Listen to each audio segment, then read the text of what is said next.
Good morning. This is Vicki Clem with Love of God, and I just was reading today a little something that Billy Graham had written, and it from Deuteronomy. His verse in here was from Deuteronomy, chapter 30, verse 19, that says, "I have set before you life and death. Therefore, choose life." And he's talking about it's our choice.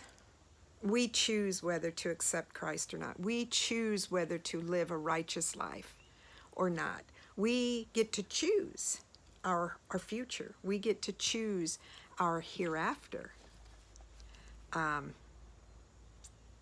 going to read this this little page that Billy Graham had written.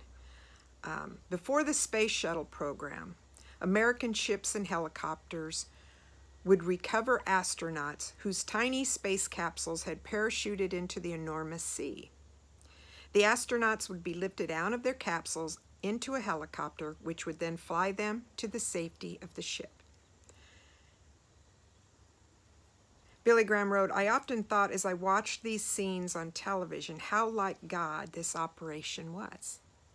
God hovers over the entire world, seeking to pluck from sin those immortal souls in danger of drowning. Drowning in hell. He tosses out a line to all those who are in trouble. Some grab onto God's line and freely receive the gift of His Son, Jesus Christ.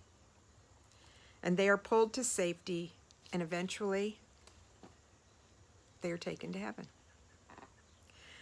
But others ignore the line or even knock it away, believing they are not really in peril or that they can make it to safety on their own or by their own works. Tragically, they are lost, and this is what is so good. Tragically, they are lost not because God has rejected them, but rather because they have rejected God. We have that choice. And we want to be encouraged not to make the wrong choice. We want to encourage others not to make the wrong choice, but to choose to receive that free gift of salvation that God has given us through His Son, Jesus Christ. We can choose to reject that safety line. It is our choice. God does not move from us. We move from Him when we don't do it. But we have a choice. God will not reject you. Don't be one that rejects Him, but receive. I encourage you today to just be filled with the Holy Spirit, to sense His presence in your life, to accept Him in all ways, and to reject, rather not rejecting God, but reject all the evil and unrighteousness, and to trust Him.